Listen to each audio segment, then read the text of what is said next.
Move out of this seat right now. Can't you read? This is first class, not some discount bus line.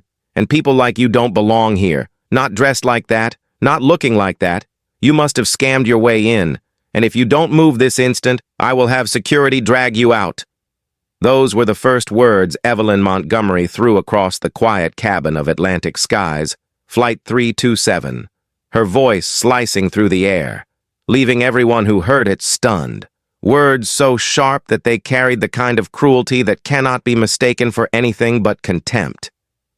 Before we go further, where are you watching from? Comment below, hit like, and subscribe so more people can hear these stories. Now, let us step into this moment.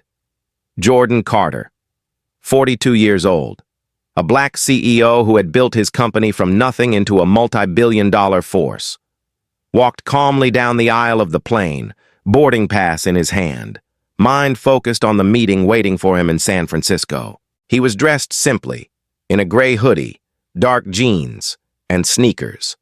Not because he could not afford luxury, but because after decades of suits and ties, he valued comfort on long flights. His ticket clearly read, Seat 1A, the front row by the window. But when he reached it, he found Evelyn already there, sitting like royalty on a throne she believed was hers by birthright.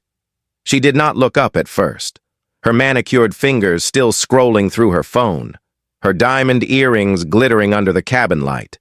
But when Jordan stopped and said quietly that there must be a mistake, she lifted her head, scanned him from head to toe, and delivered that shocking line without hesitation, as if she were pronouncing a truth.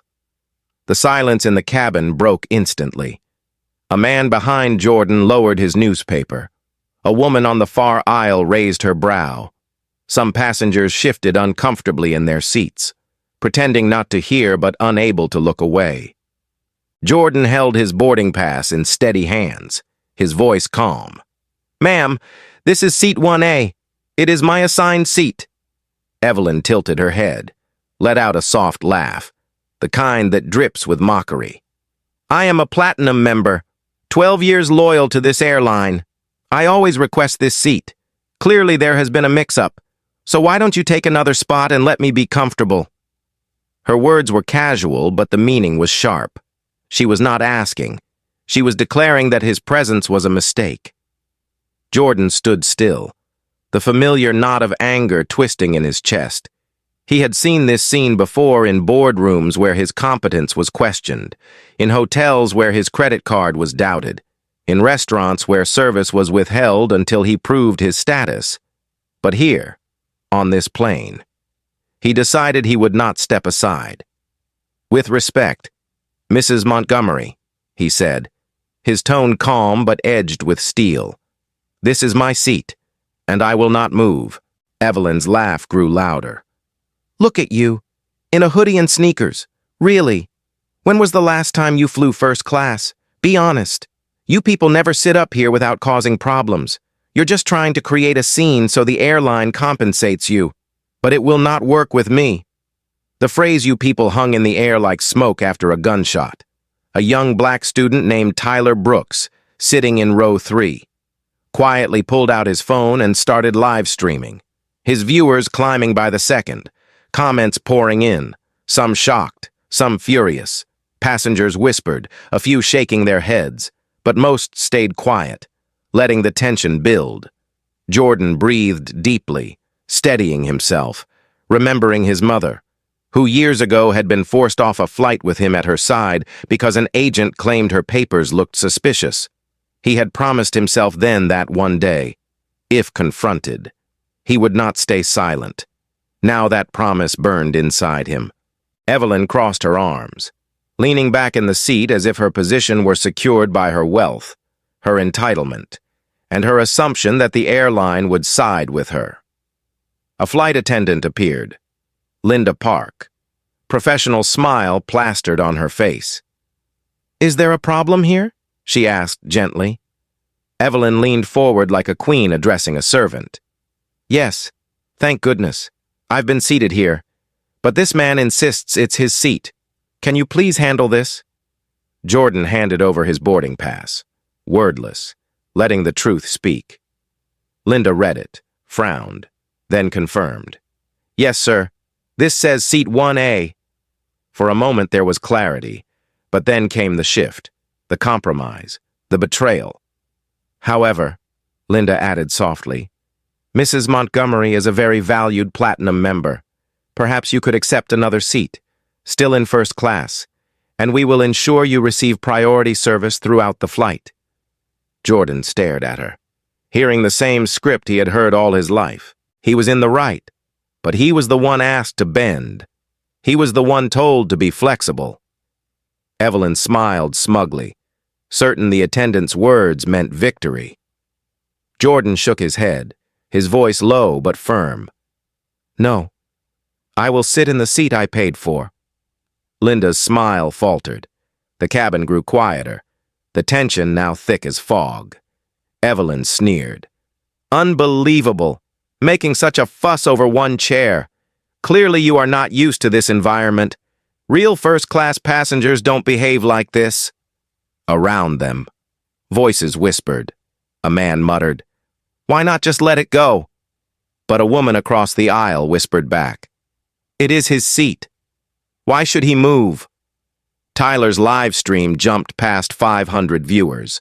Comments scrolling fast. Words like injustice, racism, dignity, flooding the feed. Jordan stood taller, his frame steady, his voice calm but carrying weight.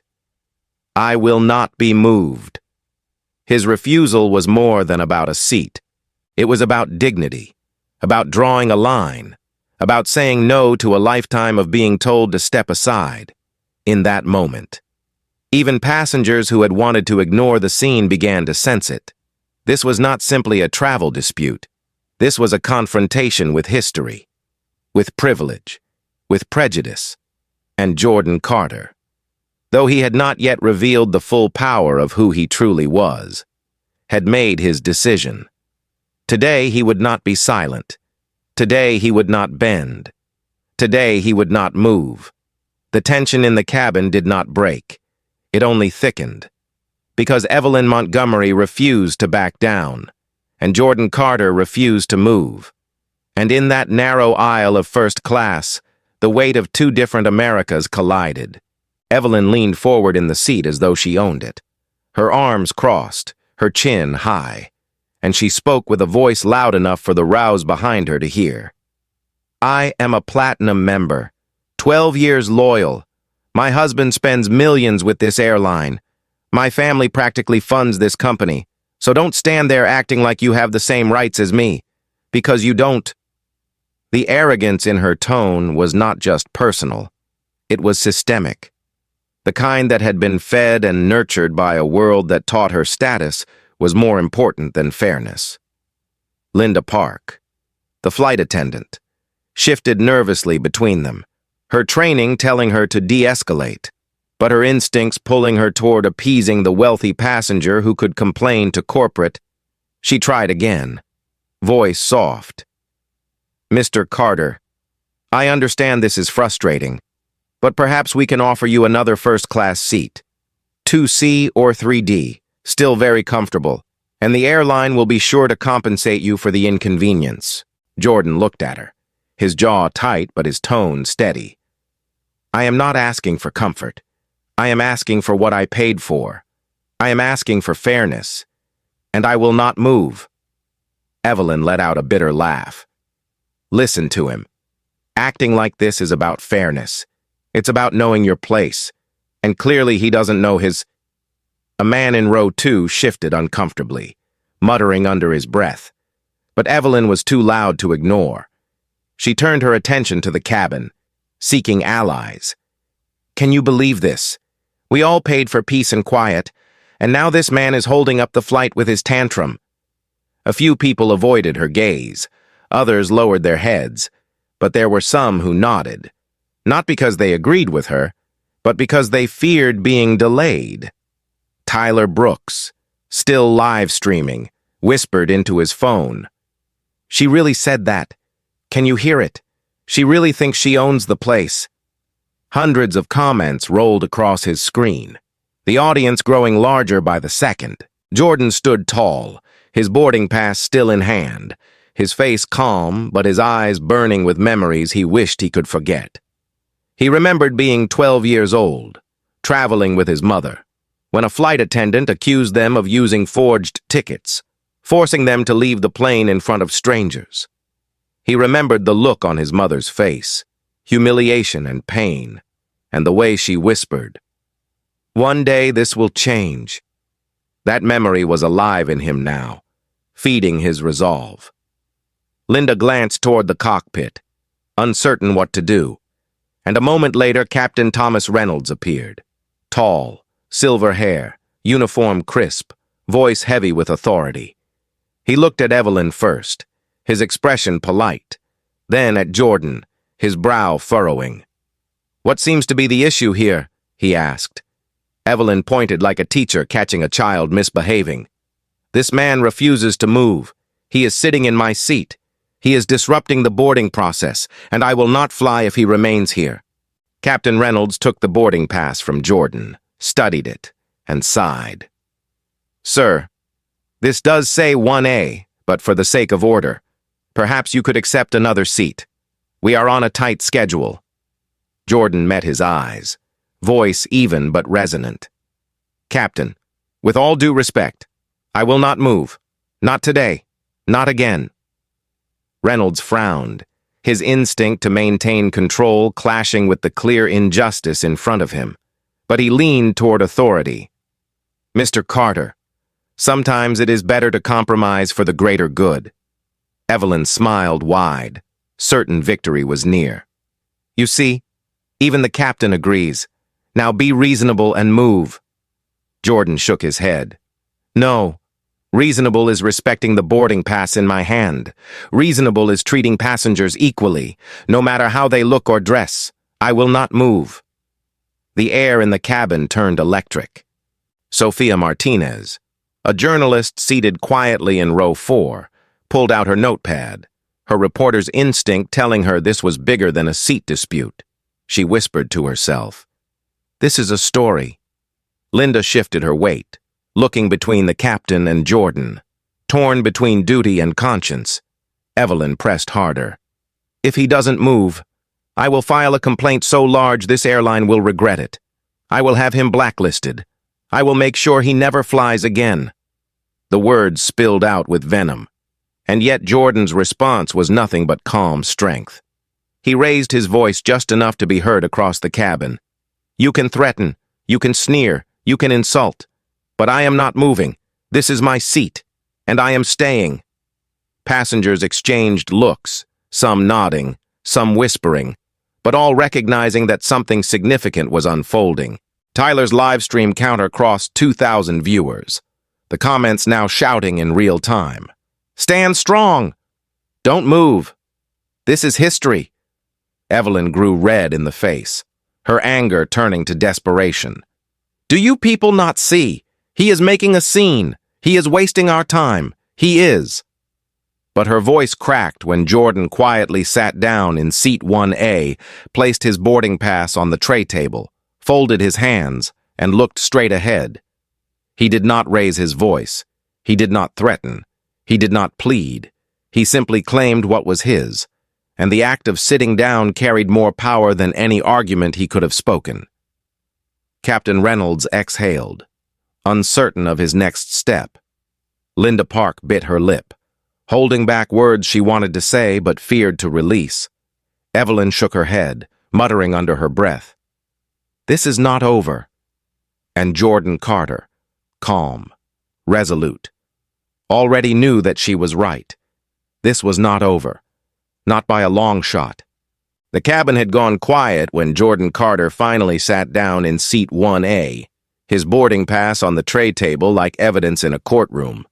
And the silence that followed was heavy, but it was the kind of silence that comes before a storm, because Evelyn Montgomery was not finished. She could not accept being defied, not by him, not in front of others, not when she had lived her whole life certain that money and status would always guarantee victory. She leaned forward, her voice rising again, sharp enough to cut the air. "This is outrageous. I will not sit on this flight with him in that seat. Do you understand? He is making a spectacle. He is disturbing everyone. And if you allow him to remain, you will all regret it." Her words carried a tone that was both demand and threat, and passengers shifted in their seats, some rolling their eyes, others tightening their grip on armrests, sensing the drama climbing higher. Captain Thomas Reynolds, still standing at the aisle, adjusted his cap and cleared his throat, his authority challenged by the immovable man in front of him. "Mr. Carter," he said, his voice low but firm, "this flight cannot depart with this tension unresolved. I urge you once more to accept another seat. We cannot afford further delay." Jordan turned his head slowly, looking directly at the captain, his voice calm but resonant. "Captain, this flight cannot depart with injustice unresolved either. I have been told all my life to compromise, to take less, to step aside for the sake of peace. But peace without fairness is not peace at all. It is surrender, and I will not surrender. Not here, not today." The words landed heavy in the air, the kind of words that made even those who had been silent begin to feel the weight of what was happening. Evelyn scoffed loudly. "Listen to him, speaking like a martyr. This isn't about injustice. This is about me being a loyal customer and him pretending to be something he's not." She snapped her fingers at Linda Park, as though commanding service. "Call security now. Remove him, or I will cancel every contract my husband has with this airline." Linda froze, torn between duty and fear, her eyes flickering toward Jordan, then to Evelyn, then back to the captain. Sophia Martinez, the journalist in row 4, lifted her phone, not to call, but to record. Her instincts telling her this confrontation was no longer private. It was public. It was history in motion, and her pen would not be fast enough to capture it. Tyler Brooks's live stream had already crossed 5,000 viewers. Comments scrolling faster than he could read. People urging Jordan to hold his ground. People sharing the link. People saying this was not just another viral clip, but a mirror to the nation. Jordan remained still, hands folded, voice steady. "Mrs. Montgomery, I do not need to pretend. I belong here because I paid for this seat. I belong here because I am a passenger just like you, and I will not move simply because you believe you are more deserving." Evelyn's face reddened, her eyes narrowing, and she hissed. "You think sitting there makes you equal to me, but it doesn't. You will never be equal." Gasps rose from nearby rows, because her words stripped away the pretense, her bias exposed naked for all to hear. A woman across the aisle whispered to her husband, "Did she really say that?" And he nodded grimly. "She did." Captain Reynolds rubbed his forehead, the situation slipping beyond his control, and muttered, "This is spiraling." Jordan leaned back slightly, his voice softer now but no less powerful. "It is not spiraling, Captain. It is revealing who we are, revealing what we allow, and revealing how much longer some of us are expected to swallow insults quietly. But I am done swallowing. I am done moving. I will not go anywhere." Linda Park's throat tightened, her professional mask cracking, and for a moment she almost spoke in Jordan's defense. But fear pulled her back, fear of reprimand, fear of losing her job, fear of betraying the hierarchy she had been trained to serve. Evelyn turned again to the watching passengers, searching for approval.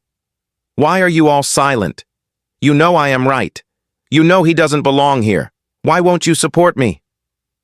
But the silence was not support. It was disapproval, the kind that leaves a person isolated even in a crowd. Jordan's calm presence was shifting the room, passengers beginning to recognize the dignity in his refusal. Sophia Martinez whispered to herself, "This is not a seat dispute anymore. This is a civil rights story in real time." Evelyn slammed her hand on the armrest. "I will sue this airline if they do not remove him. I will sue until they collapse. Her voice cracked, the tone of control giving way to desperation. Jordan finally turned fully toward her, his eyes steady, his words deliberate. "You can sue, you can threaten, you can scream, but the truth will not change. This is my seat, and the truth is not for sale."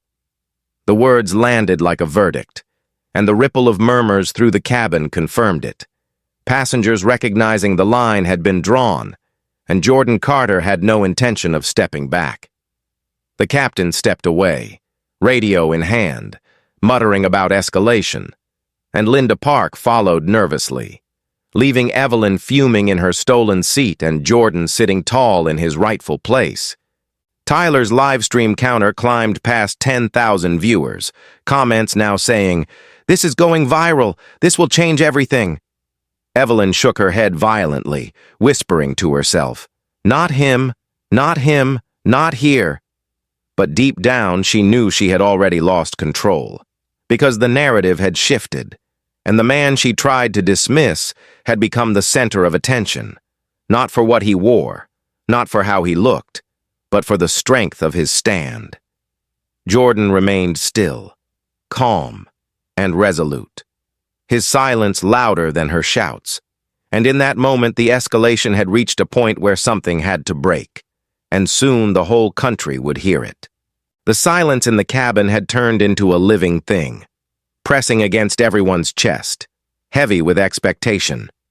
When Captain Reynolds returned with 2 security officers in tow, their hands resting near their belts, their expressions cautious, because even they could feel that this was not just another passenger dispute.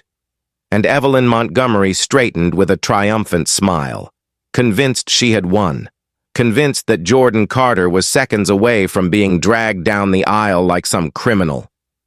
"Finally," she hissed, "remove him. He's making a scene. He's delaying the flight.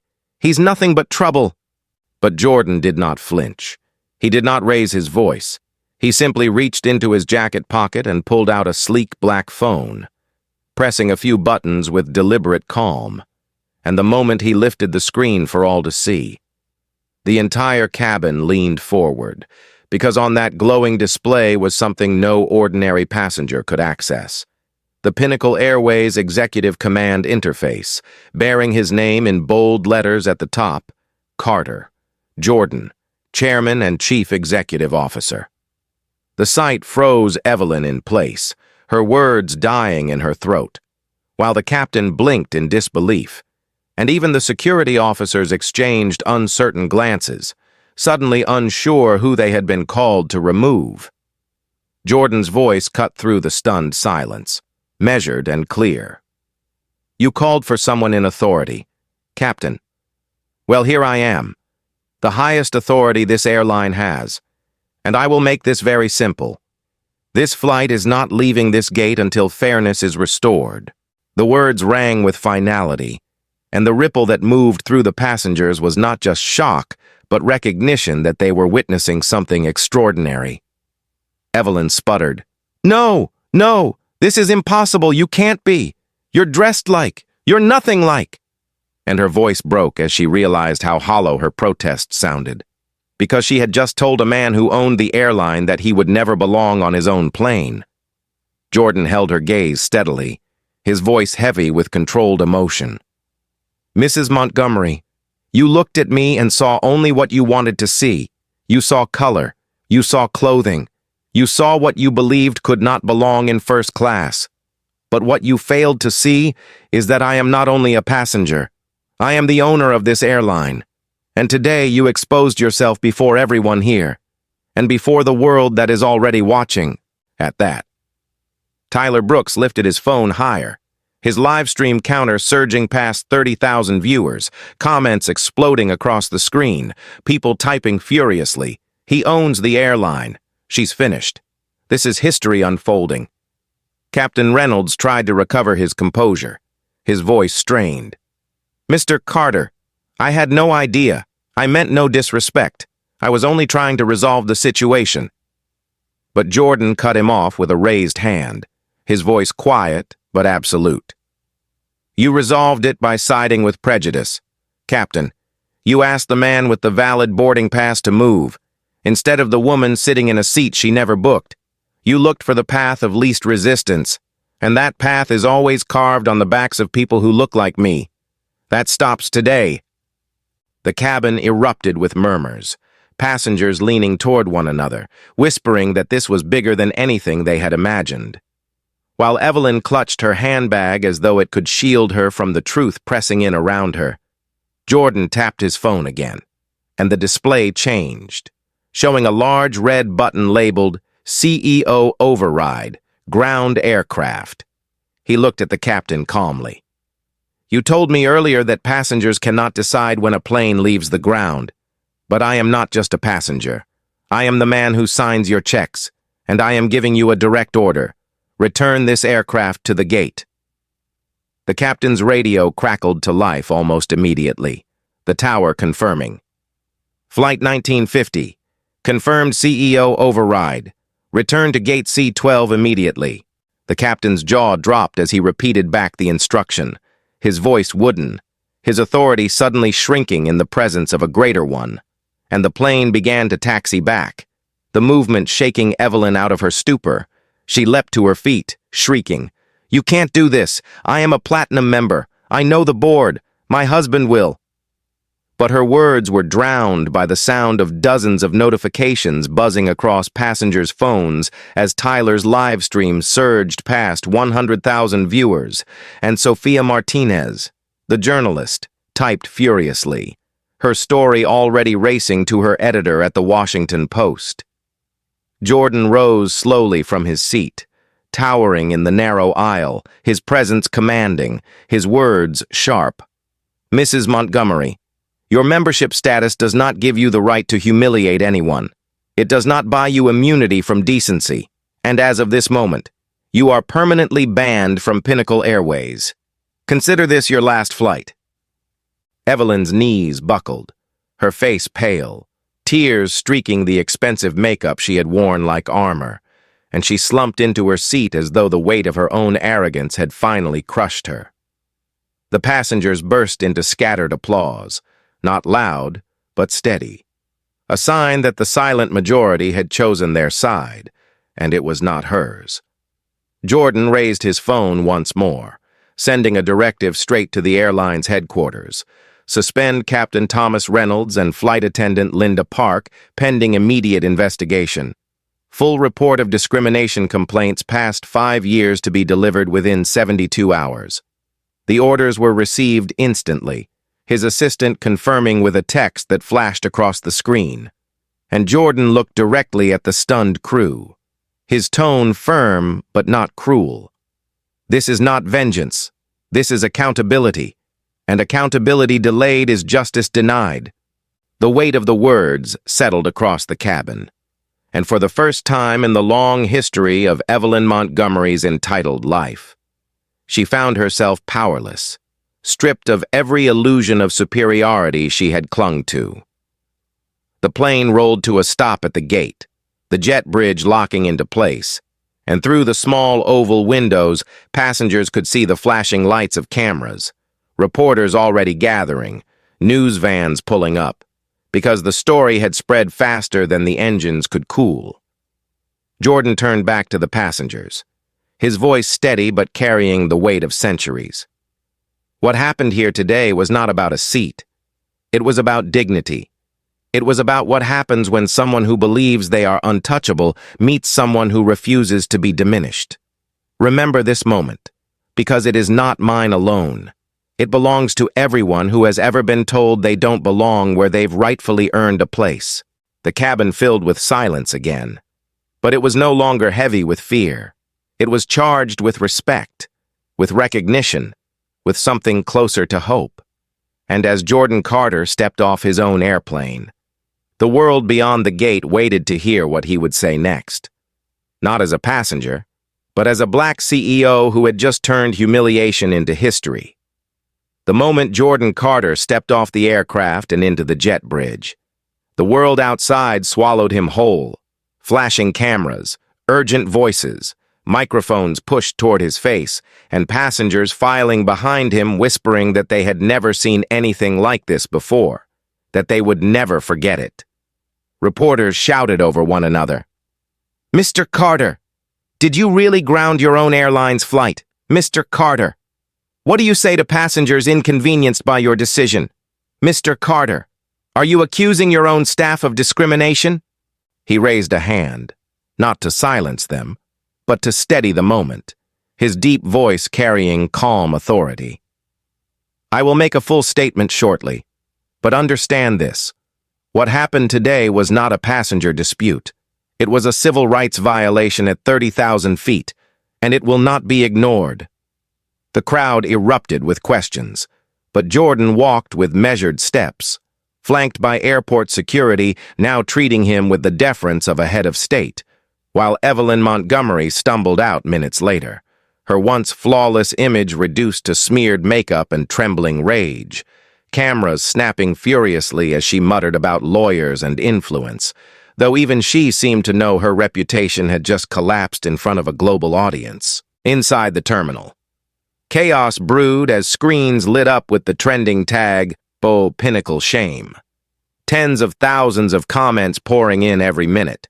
Passengers from other gates staring at their phones in disbelief, realizing the man they had walked past in a hoodie and sneakers was the billionaire who controlled the very planes above their heads. Jordan's assistant, Marcus Lee, arrived breathless, his tablet buzzing with updates. "Sir, CNN, Fox, MSNBC, they all want you live. Social media is exploding. Skyrise shares are climbing 5%. Pinnacle stock is tanking 10. Civil rights groups are already issuing statements in your support." Jordan nodded slowly, his jaw set. "Then this is bigger than me. We use this moment. We set a standard." At that instant, Rebecca Green, Pinnacle's senior vice president of operations, pushed through the throng of reporters, her face pale but her voice sharp. "Mr. Carter, the board is convening an emergency session in 2 hours. They need your directives immediately. This is spiraling into a full-scale crisis." Jordan turned, his eyes steady. "Rebecca, it only spirals if we treat truth like a problem. This isn't a crisis. This is an opportunity to fix what we should have fixed years ago." Rebecca faltered, unused to a CEO who confronted instead of concealed. But before she could reply, Sophia Martinez, notebook in hand and camera rolling, spoke up loudly enough for all to hear.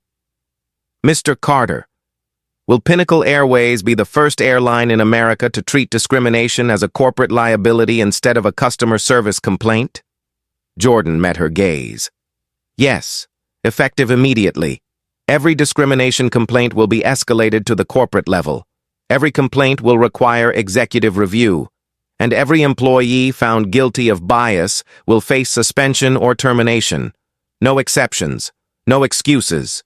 The reporters exploded with follow-up questions, but his assistant leaned in, whispering, "Sir, your words are already being quoted on every major outlet.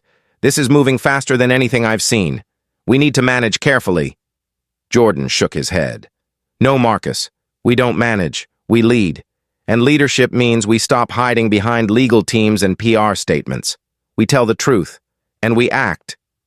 As he spoke, Tyler Brooks emerged from the gate surrounded by a small crowd, his phone still raised, announcing to his swelling livestream audience, "You're watching history, folks. The CEO of Pinnacle Airways just flipped the script on corporate America, and we are live at the center of it."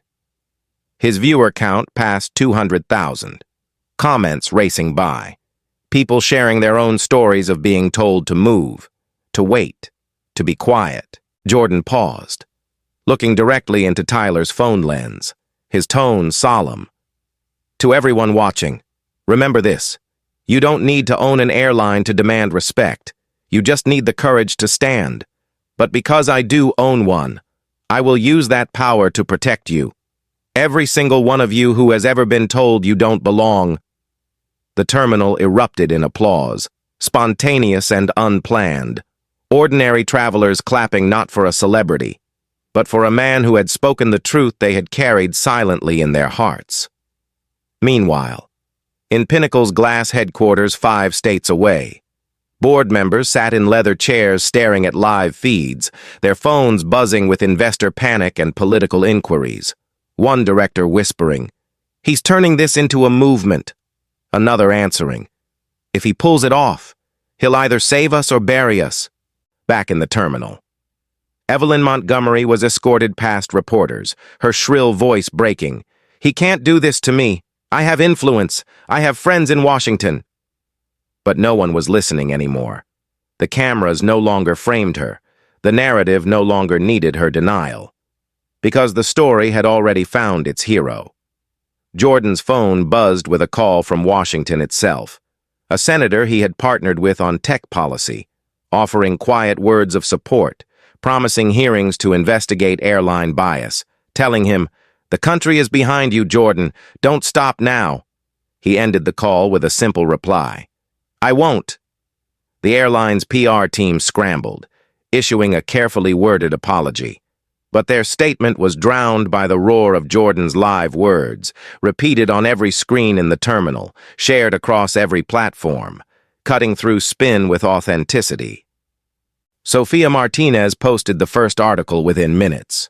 Headline blazing, "Black CEO grounds own airline flight over discrimination, declares new era of accountability." Within an hour, it was the most read story on the Washington Post website. Within 2, it was syndicated nationwide, and by the evening it would circle the globe. Jordan stood firm, his voice steady, his presence unshaken, even as the world swirled around him, and to those who doubted whether one act of defiance could change a system, he had already delivered the answer. 2 days after the incident, the Pinnacle Airways boardroom was packed with faces that looked like they had aged 10 years in 48 hours. Directors in dark suits whispering about stock volatility, regulatory threats, and the flood of media coverage that refused to die down. Yet when Jordan Carter entered, there was no mistaking who commanded the room. He did not need to slam his hand on the table or raise his voice.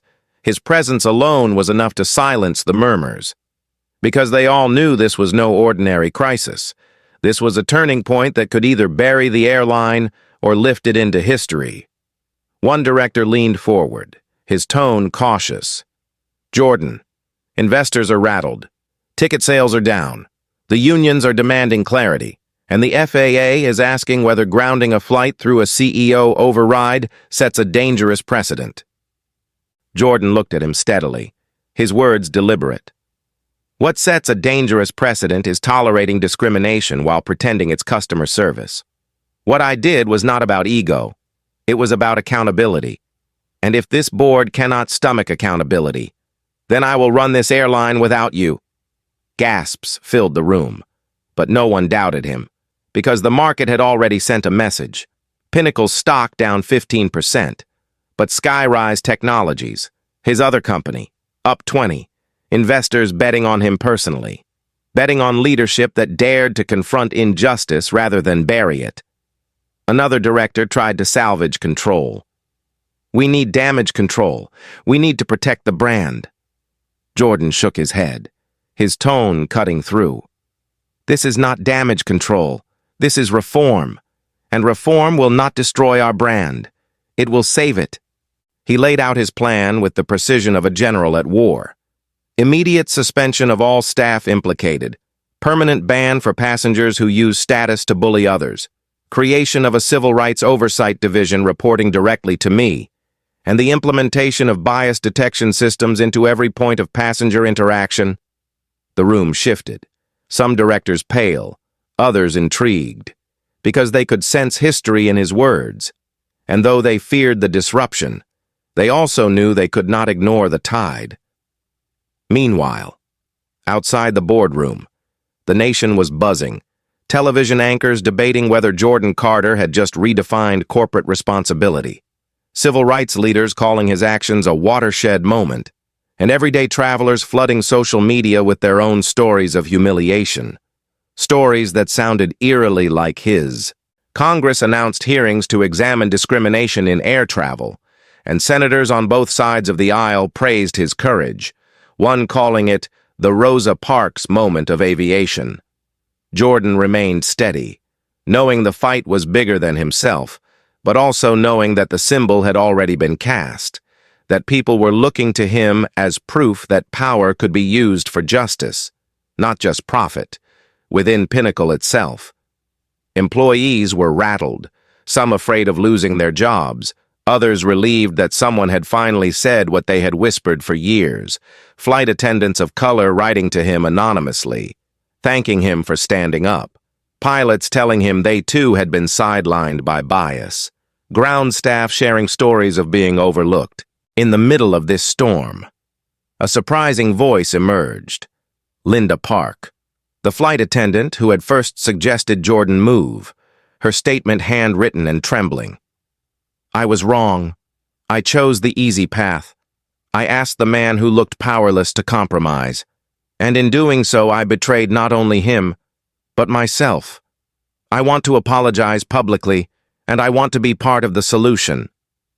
Jordan read her words carefully, recognizing sincerity, and chose not to discard her, but to fold her into the reform, offering her a new role in the Civil Rights Oversight Division. Because redemption mattered as much as accountability, even Captain Reynolds, initially defensive, broke his silence during the hearings, admitting that he had allowed his judgment to be clouded by assumptions, and pledging to support the new training initiatives, his testimony shocking many who expected denial, but his humility sparking a round of applause in Congress. The reforms rolled out with speed unseen in the airline industry, every Pinnacle employee undergoing civil rights training, every complaint logged in a transparent system accessible to regulators and the public, and the results were immediate. Discrimination complaints dropped, passenger satisfaction rose, and what had begun as a scandal was transforming into a model of accountability. Other airlines, once mocking Pinnacle, now scrambled to copy it, fearing the wrath of customers who demanded the same protections. And within 6 months, the Department of Transportation announced new guidelines modeled after Carter's reforms. Citing him by name in their policy release, the movement spread further, civil rights groups hailing it as the first time technology and corporate policy had aligned to enforce dignity, universities teaching it as a case study in ethics, and passengers across the country whispering, if it could happen to him, and he fought back, then maybe things can change for us too. Yet for Jordan, it was not about applause or headlines. It was about ensuring that what happened in Seat 1A would never happen again. Not to him, not to anyone. He stood in the boardroom months later, reviewing charts showing improved performance, directors now nodding in approval, and he told them plainly, "This is not the end. This is the beginning, because justice is not an event. It is a practice, and we will practice it every day." The words landed with the kind of gravity that lingers long after they are spoken. And in that moment, even his critics knew they were in the presence of something rare. A leader who had turned humiliation into reform, and reform into legacy. 9 months after the day Jordan Carter grounded his own plane, the world of air travel no longer looked the same, and though the skies above America still carried millions of passengers each week, something invisible but undeniable had shifted, a current of dignity that travelers could feel the moment they stepped into a terminal. At Pinnacle Airways, posters at every gate reminded passengers of a promise written in bold letters. Every seat, every passenger, equal respect. And it was not empty branding, it was policy, it was culture, it was lived. The numbers told the story first. Discrimination complaints down by 70%. Customer satisfaction up by double digits. But beyond the numbers were the faces. Ordinary travelers who no longer feared humiliation at the check-in desk or the boarding gate. Jordan Carter stood at the podium of the National Civil Rights and Aviation Summit in Washington, his voice calm, his words steady. What happened to me in Seat 1A was not unique. It was the mirror of thousands of silent stories. But silence is no longer an option. We built a system that listens, and we will not go back. The audience, a mix of lawmakers, CEOs, community leaders, and students, rose to their feet in a standing ovation. Because they knew this was not just an airline story, it was an American story, about what happens when one man refuses to bow to arrogance and instead forces a system to bend toward justice. In the months since the incident, the government had passed the Passenger Dignity Act, requiring every airline in the country to adopt the very measures Carter pioneered. And international carriers were following suit, the movement spreading across oceans, making its way into Europe, Asia, Africa, because bias was not bound by borders, and neither was accountability. Inside Pinnacle, change had become personal. Linda Park, once the attendant who asked Carter to move, now served as director of inclusive training, traveling across the country leading workshops that drew standing room crowds, her voice trembling at first but growing stronger as she admitted her past mistake, saying, "I was afraid of the powerful customer, and I asked the wrong man to bend, but I will spend the rest of my career making sure no one else makes that mistake." Her honesty made her a symbol of redemption, proof that growth mattered as much as reform. Captain Reynolds, once suspended, had returned after months of retraining, now serving as head of pilot diversity programs, telling new recruits that leadership is not about keeping peace at all costs, but about protecting fairness even when it is uncomfortable for passengers. The culture change was undeniable. People whispered about it in security lines and boarding gates. It feels different now, like we actually matter. And for the first time in decades, surveys showed trust in airlines climbing rather than collapsing. Evelyn Montgomery, the woman whose arrogance had ignited the storm, had faded into near obscurity, her name a cautionary tale whispered in boardrooms and classrooms, her social influence gone, her family's real estate empire struggling under the weight of public distrust. And though she issued apologies, they landed hollow, because the world had moved on, because the movement no longer needed her voice to remind them what entitlement looked like. Yet Jordan Carter never spoke her name again, not out of malice, but because she was never the point. The point was the system that enabled her arrogance, and he had dismantled it piece by piece, beyond aviation. Carter's reforms spilled into other industries. Skyrise Technologies adapting its software for hospitals, schools, banks, and even retail, embedding bias detection systems wherever people met institutions. And the results were undeniable. Fewer complaints, faster resolutions, more accountability. Universities began teaching the Carter model in courses on ethics and leadership, his story appearing in textbooks alongside the great civil rights cases of the 20th century. Students studying the moment a black CEO grounded a plane not as spectacle, but as blueprint for Jordan himself. The legacy was not about the applause or the awards, though there were many. It was about the quiet moments when strangers approached him in airports, mothers saying thank you because their children boarded with pride, fathers saying they no longer feared being profiled in the lounge, young travelers saying they felt seen for the first time. One evening, at Atlanta's Hartsfield-Jackson Airport, where it had all begun, Carter paused near a gate where a young black boy sat with his mother, holding a small boarding pass in his hand, his eyes wide with excitement. The boy looked up and whispered to his mother, "Is that him? The man who made sure I can sit anywhere?" And the mother smiled softly. "Yes, baby, that's him." Carter overheard, and his heart tightened, because in that whisper was the proof of everything, proof that the fight had not been about one seat, one flight, or one insult, but about generations to come who would never have to wonder whether they belonged. Later that night, at his home, Carter wrote in his journal, "Justice is not a gift we receive, it is a duty we owe, and my duty is not finished." He knew more battles would come, more resistance from those who profited from silence, but he also knew the tide had turned, and once a tide turns, It does not go back. The story of Seat 1A had begun with humiliation and arrogance, but it ended with dignity restored and a legacy secured. And as the summit in Washington concluded, as the applause faded, as reporters rushed to file their stories, Jordan Carter stepped down from the podium, shook the hands of elders who had marched in the 60s, hugged students who would carry the banner forward, and whispered to himself the words his father once told him. Never forget, son, your place is wherever you earn it, and you've earned it everywhere.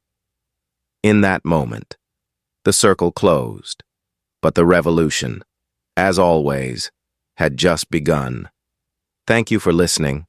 If this story moved you, please like the video and subscribe for more stories of justice and hope.